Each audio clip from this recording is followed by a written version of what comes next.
Welcome, everyone. I'm Dr. Karen, and I'm a sports psychologist. This is Omnipresence Talk in Action, and today I have the honor of talking to Purvis. I met him during my time in Malaysia, and so we're just going to chat a bit about bowling, about psychology, about living abroad. So Purvis, if you can just give a bit of an intro to what you do, who you are, and where you've been all over this world.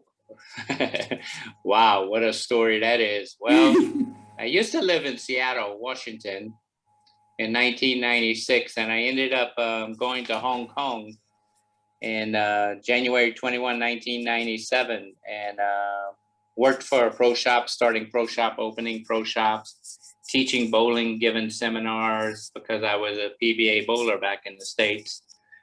And that lasted a good while, and I basically never left. And I've been to stayed in Hong Kong 4 years, went to the Philippines for 6, went back to Hong Kong for another 4+ years. Then I ended up in Oman. I was in Oman. Then I ended up in Malaysia. Then after Malaysia, back to the Philippines, and Jakarta. Now I'm back in the Philippines right now. All right. Great stuff. So you've seen quite a bit. Did you notice any differences or similarities between the countries when you were there as a coach or working there? I think the thing that I seen mostly is like Hong Kong, Malaysia, and Singapore. All seem to support bowling very well with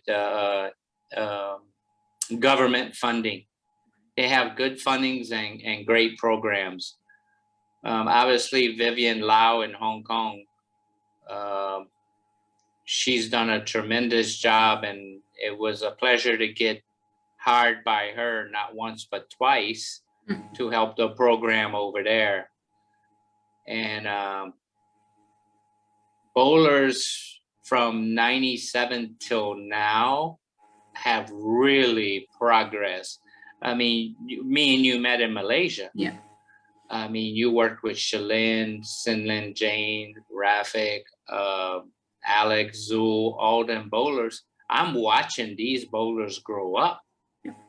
Shalin was 14 or 16 years old when I first met her, and I met her in Calgary, Canada, watched her bowl. And what a phenomenal athlete she's became. Same with Wu Su Hong. Wu Su Hong, I started coaching him. He was 12. You know, a lot of these kids now, they're grown up. They're married and have children. Yeah. It makes us feel older. That's for sure. Yes, it does. I think mental wise, I watched a lot of good things happen to a lot of good bowlers, especially in the psychology part. I'm very high on the psychology part of it. Mm-hmm. The hard part was always needing a translator, or I had to get close with the psychologist and give them ideas of what I wanted them to work with the bowlers from my point of view, because me being an athlete and bowling professionally, I had to try to instill what the best bowlers in the world were doing compared to what was going wrong with some of the bowlers here, and how to get them over that hurdle or that bump to make them that much better. What I seen was a lot of people, when you ask them to go to a psychologist, they think, oh, I don't need a psychologist. I have nothing wrong with me. Yeah. Well, psychology is sports psychology is just a tool. It's a tool to help you become better at your craft or your skill, which when I bowled on the PBA tour from 1986 to 1993, I didn't see a sports psychologist till 1992. Okay. I always thought I was, good. I didn't need it.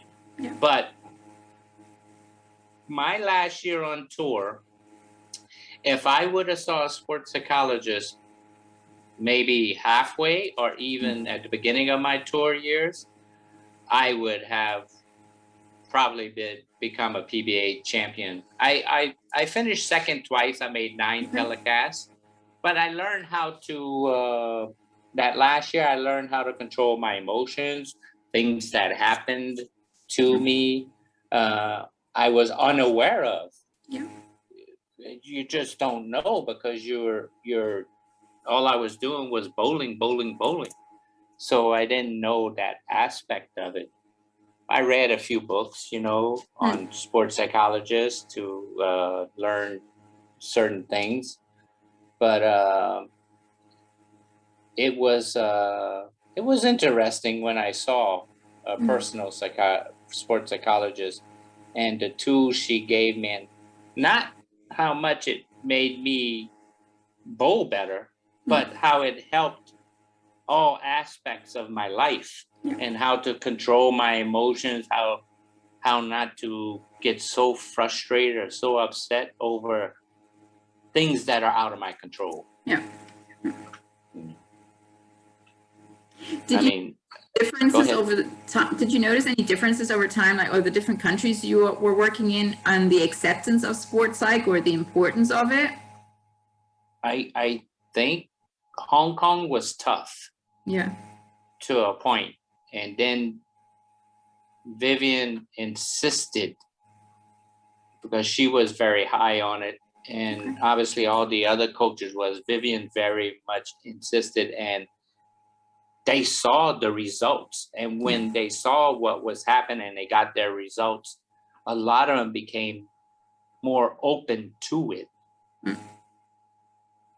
But I think with what I seen from, I didn't work in Singapore, but what I seen the Singapore athletes do, and how some of the girls are PBA champions, and the same with Malaysia. I think Malaysia made a big jump with the sports psychologist on their end. I really, what a great program that was. I think I really enjoyed working for Hong Kong, but my favorite was working with the Malaysians. Okay. You said maybe because I knew them all, I watched them all grow up. We all got along good, and obviously you were there, so we had a few laughs, and me and you had many chats, and we understood. And obviously, I saw you get frustrated a little bit, just like I would, because of the reluctant to want to try. Yeah. And you had to overcome that hurdle. And then once they did, and they saw results, they come running, they come begging for you to call. Yeah. Yeah, what I noticed, there was a difference between like the acceptance of it between the men and the women. So I thought it took a while with the women, but once they got in, that was fine. And they really used it, whereas the men were and still are a bit hesitant. I mean, slowly but surely they did. I remember getting a call from one of them when they kind of realized, oh shit, she said something that made sense. I've just witnessed it. So, yeah. But it took, I think with the men, it took a lot longer before they understood what I was actually trying to do and accepting it, and realizing it's not, while we do a lot of talking, I'm still giving them tools, but I need to find out where some of these blocks are coming from and what's holding them back, or why they're reacting the way they're reacting. And I think in the past they were kind of more used to just, let's watch a video or something, a movie before a competition. Now help us. I'm like, how's that going to help you during the competition?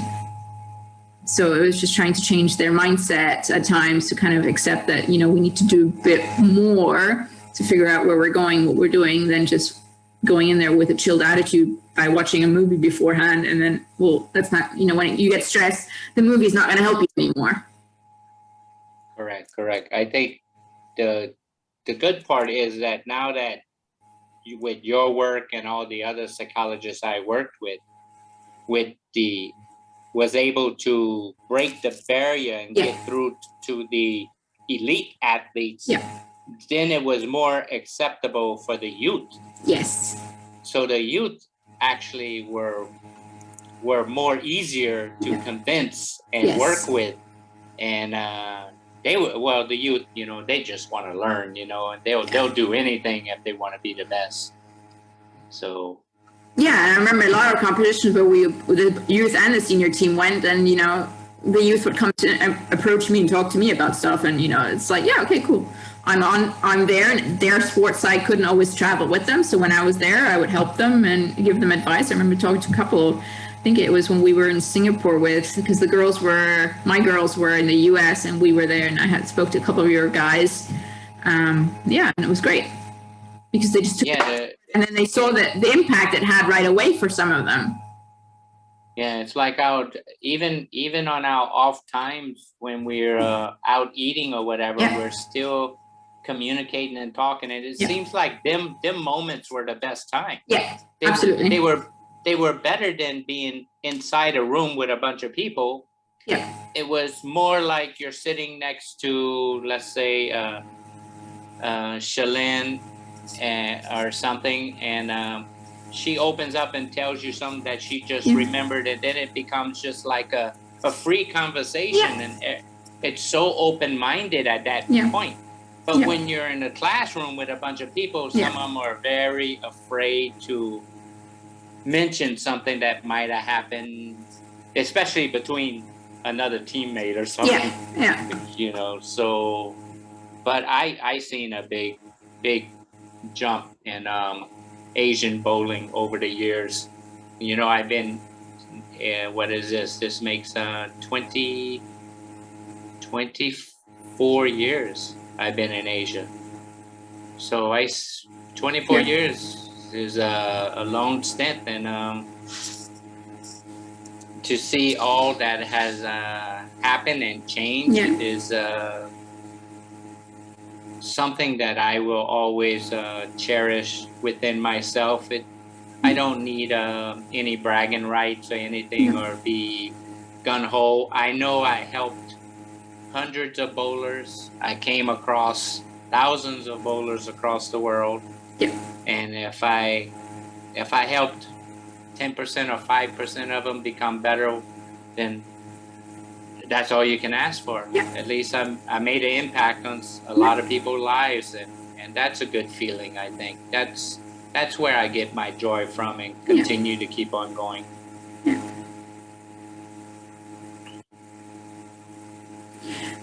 So what are some of the challenges that you came across, like once you left the U.S., starting a life somewhere else, and just the challenges, the struggles, or even the joys that you had leaving the U.S. and moving to Hong Kong, Malaysia, Singapore, Philippines, and how did you adjust to changing to a new culture, new environment, new lifestyle?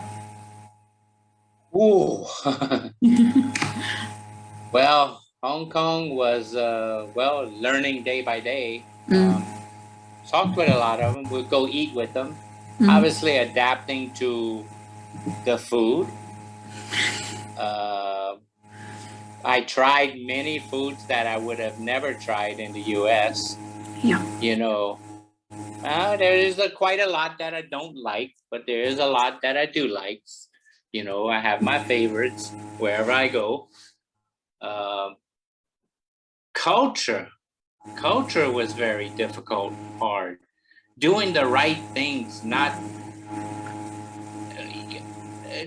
you don't know, because American way and Chinese way in certain situations, you might end up offending somebody, but you don't mean it.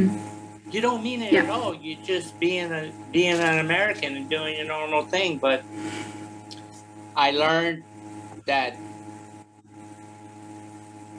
Chinese don't like aggression. They don't like aggressive people. So I was lucky on that part because I'm very calm and low-key guy.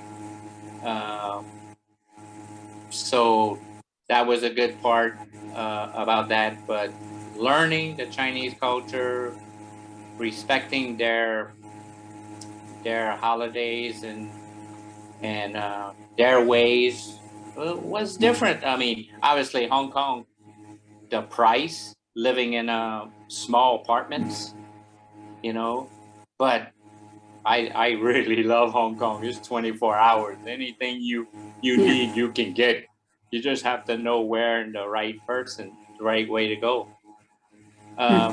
Once I got back Hong Kong, when I came to the Philippines, I had to learn the Philippine way, and that's that became 3-hour lunches, 3-hour dinners. You know, I'm not used to that. You know, Americans, you sit down, you eat, you have dinner, you chit chat a little bit, boom, you're out of there. Boy, I had dinners with groups of people here that lasted 4 hours, maybe 5 hours. You know, that's different. Trying to speak everyone's language, a word here, a word there. That helps. I should be a lot more fluent in a lot of language. I wish I would have tried to learn more Chinese. I wish I would have tried to learn more Tagalog here in the Philippines. I didn't learn much Malaysian because everybody on the team spoke English. So it becomes very, how to say, normal, because, you know, greetings were very important. I think being respectful as a coach, make sure you tell your students every day when you see them in the morning, good morning, good day, how you doing. That went a long way in gaining respect, especially if you use their language to say good morning or hello. When I went to Malaysia, I before I went to Malaysia, I would go into the internet and search customs. What were their likes? What kind of food, the spices, and the do's and don'ts. And so you're kind of a little bit more aware and conscious of it. But, you know, I had some screw ups. I ain't gonna lie. I screwed up a little bit, you know, here and there. Got a few ass chewings, as you can say. But, you know, I'm very apologetic, you know. If I'm wrong, I'm wrong, you know. I admit to it. But, you know, the good thing is that once I was able to explain myself, maybe I needed a translator with me at the time. And for what I done, it was all just, okay, it was done. It was forgot about right away. So Indonesia was a little bit tough, you know, but I liked Indonesia too. Indonesia, I watched all them kids grow up a lot, and they had a good team, good program. It's just so many things and so many different countries. Oman was hard. Being an American in the Middle East it's a difficult thing. The culture's really, really different, you know. They eat late, they wake up late, they have their prayers, which 100% behind their prayers. But, you know, we could be in middle of training and all of a sudden, boom, stop prayer time. So you just had to go with the flow and deal with it. So other than that, I think things went very well for me. I'm still here 24 years later. So met a lot of friends, got a lot of good friends in the Philippines, which is why I picked the Philippines. And obviously I'm married to a Filipino, and it's a lot cheaper to live here. So that's basically in a nutshell what I've been going through. Did you feel your coaching philosophy changed over the time working in the different cultures? I think so. I think over the time I became more acceptable to not push the issue sometimes. You know, you in a Americans, you can be very aggressive, and certain people want to be coached aggressively.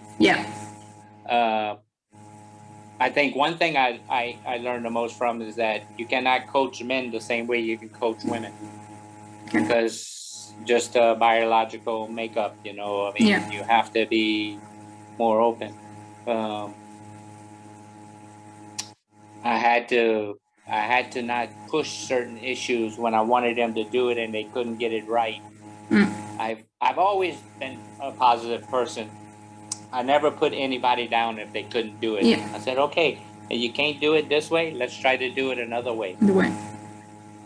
You know, I sometimes I became very insistent, but I had to back off. I knew when to back off when they couldn't do it, and I think that's a lot of things I've learned.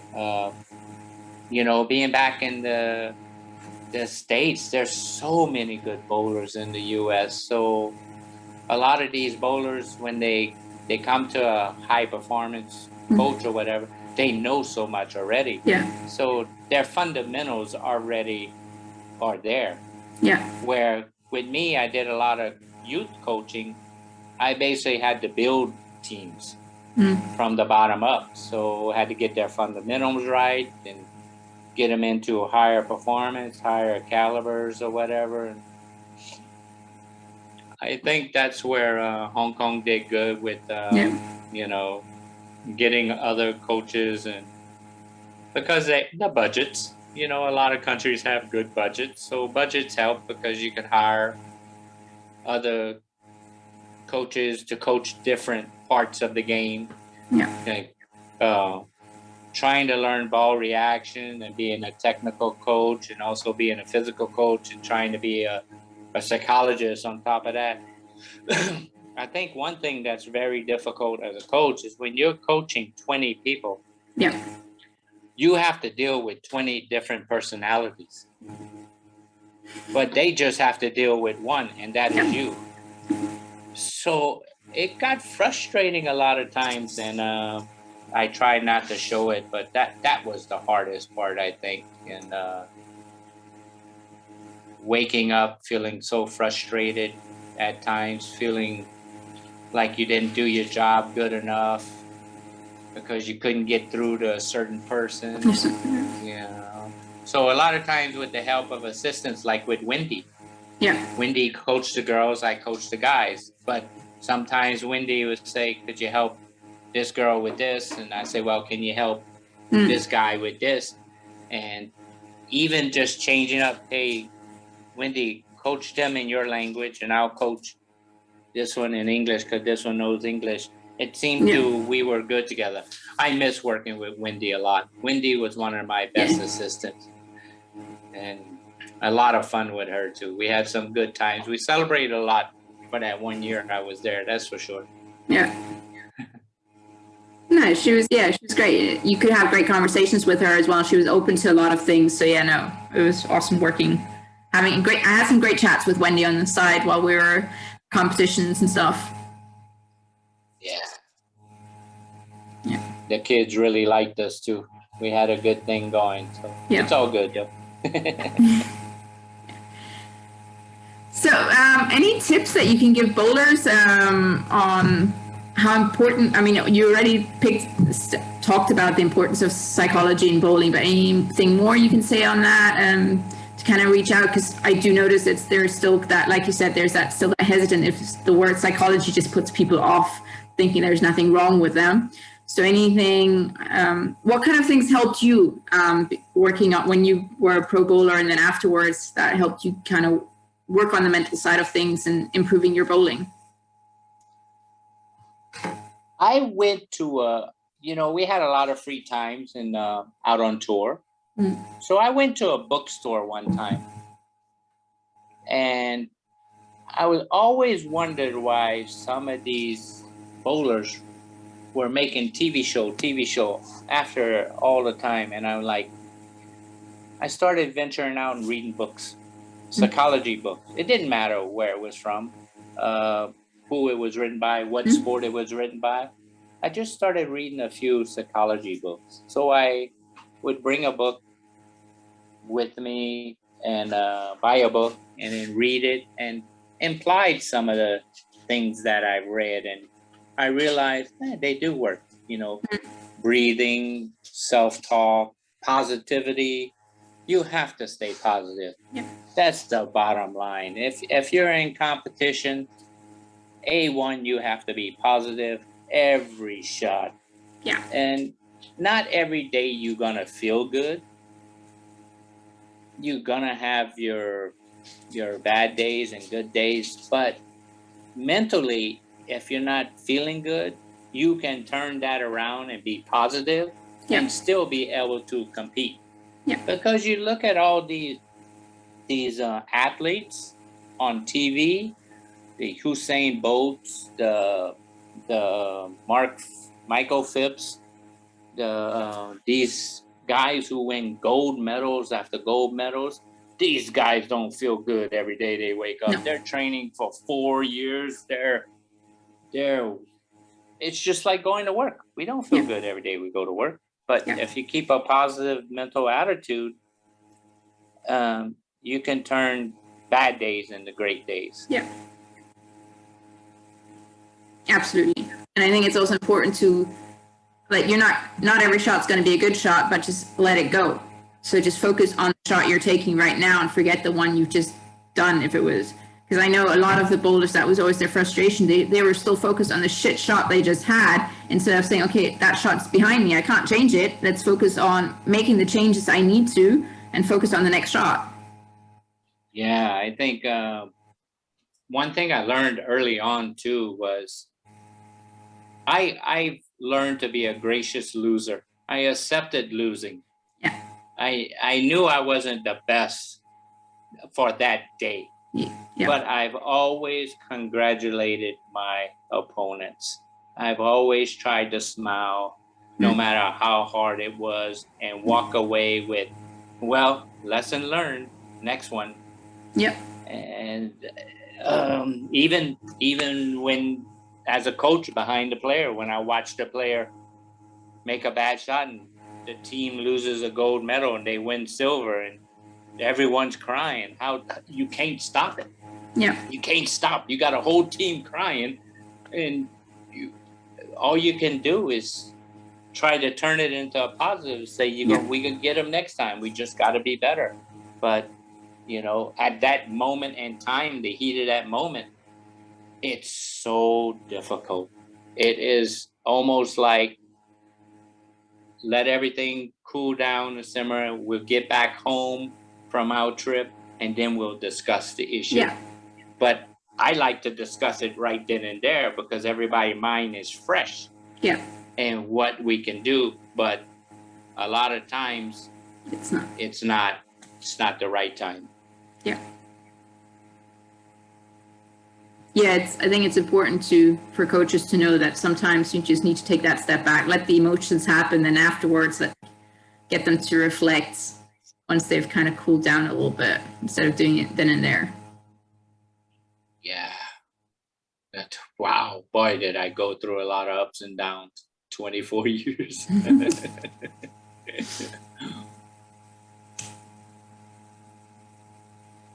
I know that some of the kids from Hong Kong, watching them really grow up to become young men and have children, and even the ladies to become mothers, is a joy. Really, really a good feeling. Even though that some of them don't bow anymore, it's fine because they had their career, they did the right things, and they're doing like Shalyn. Seeing her resign from the Malaysian bowling team, wow, that hit my gut hard. But she knew it was her time. Yeah. And she done so much for our country, and right now she's giving back. She's she's doing wonderful things on the coaching side of it and on the athlete part of it, and she will always be an icon there. Yeah, absolutely. She's absolutely my favorite in Asia. Yeah. I grown up with that girl basically. Yeah, she's bowling right now in the U.S. She's on the tour right now. Yeah, and yeah, I saw the results. I think the other week she made it into the finals. I don't know how she's doing right now, but it's hard bowling against a professional, especially traveling and everything. It's everyone thinks it's easy. It's actually a lot harder now with COVID and everything. Yeah. So people having to bowl with face masks and all that has to be hard to do. Yeah. Cool. Yeah, I mean, and traveling with bowling, that was one of my first experience, because the balls weigh a lot, and you have to take them with you, and then it's like, okay, sacrificing how much clothes do I pack and not, because we have to take the bowling ball and all that. So it's like, yeah, traveling with bowlers was always a challenge, because there's lots, and the cars that you have to hire to get to places, making sure you're planning everything and scheduling everything. It's different than when I went and traveled where there's not much they have to pack. The logistics of it all is quite hard, especially when you're taking 20 plus people to a different country, and all the bowling balls and the budget, the airplane ticket, making sure everybody wakes up on time, making sure everything's, it's there's always something wrong happening every day. Yeah. Someone's late for breakfast, someone don't feel good. Oh, you just got to be open-minded and have a sense of humor at times. Oh yeah, definitely. Any advice you can give to people who want to train or work abroad?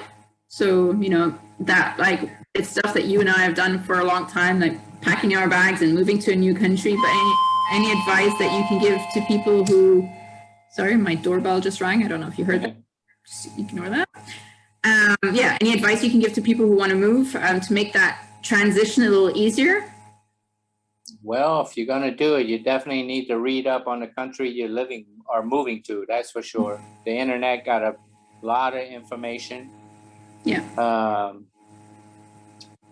It's going to be rough at first, especially learning the new cultures and things like that, is depending where you're moving. But some people come into it a lot faster and a lot easier, especially in my situation. I was single at the time, and I'd say, hey, I'm going to see the world. So I went to Hong Kong. Never been out of the US, ended up in Hong Kong, and 2 days later I'm in Beijing, China, and wow, talk about a culture shock that was.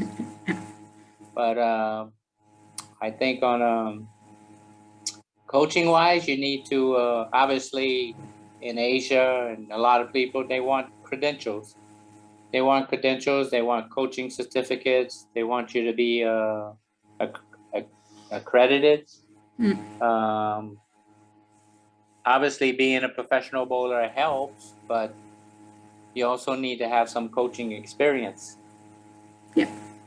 And that's where I had coaching experience, because I already quit the PBA tour when I was hired in Hong Kong. So I think you have to be well-rounded in all aspects about the game, and also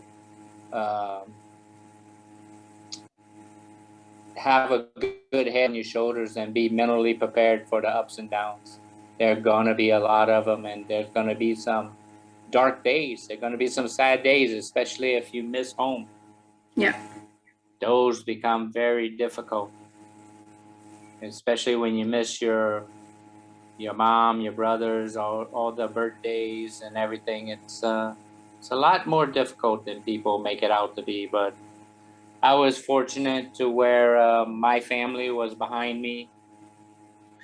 And nowadays you can keep in touch with everybody with social media and video calls. So it's a lot easier than what it was in 1997 when they had just the flip-top Motorola's out at the time. And dial-up back then. Oh my God, yeah. So But I had a good trip. I had a successful 24 years out here. Made a lot of great friends and have a lot of memories. A lot of memories that I will forever cherish. That's for sure.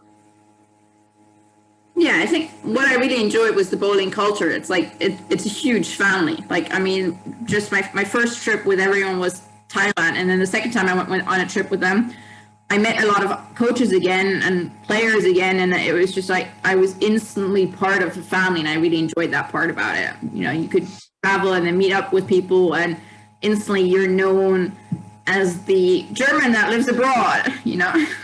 Yeah, I mean that's the one thing that COVID has done. It has made everyone miss everywhere. Yeah. Everyone. I mean, I see a lot of people on Facebook posting, "We miss you, we miss bowling, we miss competition," and all that. We all do. We wish it comes back soon.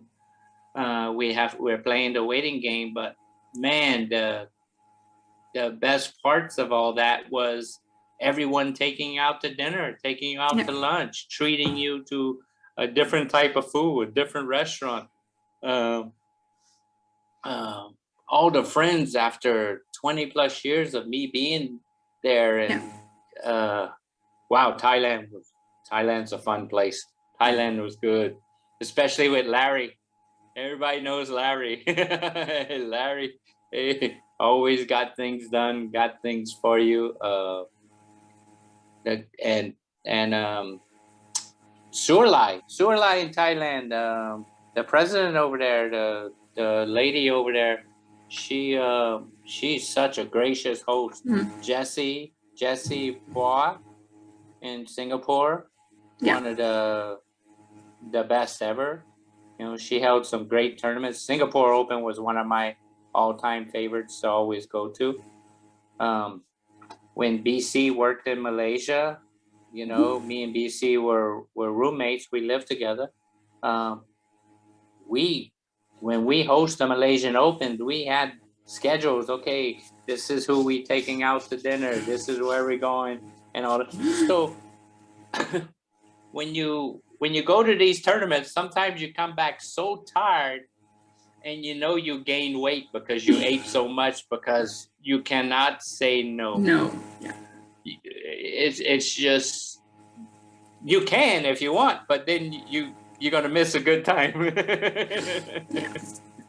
No, but I think that, as you mentioned, food is a huge part of the Asian culture. I mean, a lot of my work was done over food, like, you know, bonding with the athletes. Okay, let's go for some makan and, you know, eat and just chat. And while you're eating, you're in a lot more of a relaxed environment, and so you end up talking about stuff and getting to the points that you want, that you're not going to get to when you're in the middle of a competition or a training session, because they just open up differently when you're eating because they're a lot more relaxed.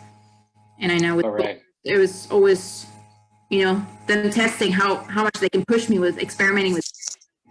The first time we went to Hong Kong, and Timmy Tan won his first competition, and then we went out for dinner, and I got to eat all this exotic food, you know. I was like, okay, but hey, it's part of it. You try it. You might not get it, but you try it. Boy, did I eat some good food in Hong Kong too. Wow. It's always a celebration, man. Always. Birthday parties, you know. One thing about the culture in the Philippines is when it's your birthday, you're the one that's supposed to treat. Yeah. So, man, it used to be when I used to go have birthday parties where there'd be 20 plus people. We get together, all our friends get together, 20 plus people. And, you know, it's 5 hours, 6 hours long, and it's a good time. It's just a fantastic good times. You know. Yep.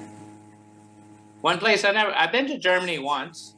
Okay. Where you're from, for one of the World Opens, I think. Okay. There was a big tournament over there that we went there. I was with Hong Kong at the time. Loved it. Loved the weather at the time. So. Yeah, it's been an adjustment adjustment moving back to Germany, I must say, considering I lived abroad for so long, it took me a while to kind of get used to the German culture. How long did you live abroad? Since I was 2 years old, pretty much. Whoa.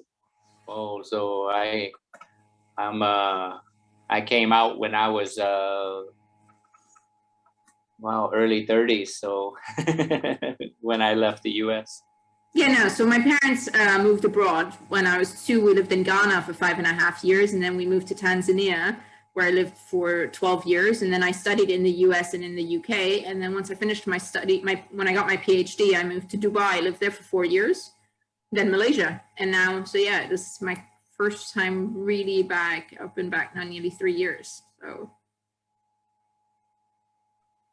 Yeah, I went back to the States for 8 months before COVID hit, and it was an adjustment. It was an adjustment. But then I moved back to the Philippines, so. Yeah.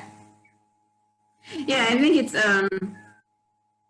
it's something that we don't take into consideration, that having to move back to our home country, that's an adjustment too, because you would assume, you're from there, that it should be quite easy to adjust back to your own culture, but I found it quite difficult at times to kind of adjust back to Germany and German culture. True. Yeah, the hard part for me was realizing that, I was the same guy, but all my friends back home, their whole lives changed. Yeah. So the things that I used to do, I was thinking in my mind, things I used to do with them, we don't do them things anymore together. Now everybody's, got their job, they got the things, Yeah. We try to get together, but everybody has their own thing now. So it's hard to get together with your friends, especially, and trying to see all your friends because you're going to leave again is a difficult thing. Yeah. All right. Anything else that you think that's important for the viewers to know about bowling, about psychology, about living abroad? Anything that we need to touch on that we haven't yet?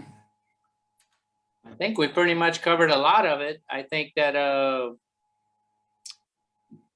bowlers should really be more open to psychology. Yeah. It not only will help them in their bowling, in their performance, but it can also help them in all factors of life itself. Yeah. That's where the psychology helped me a lot. Yeah. And that's why I was able to adapt a lot of things to it. As far as living abroad, it's difficult. It's not as easy, but you make the best out of everything. Just try to learn the culture. Try to obviously make new friends, and they'll guide you. Your friends will guide you. Yeah. And have faith. Have faith. Stay positive. Yep. All right. Awesome. Thank you so much for taking your time and chatting to me. I'm sure. Well, thank you. Yeah, it was good. I'm sure we'll meet somewhere again in the small world, in the bowling world. Yeah, let's hope so, because we always just message each other. This was good, actually, to speak to you. Yeah, exactly. Yeah. Actually, miss your listening to you laugh and having a good chit chat. That was always fun with you. Yeah. So thanks for the invite, and let's hope we can do it again in the future. Absolutely, definitely. All right. Thank you very much. Okay, bye.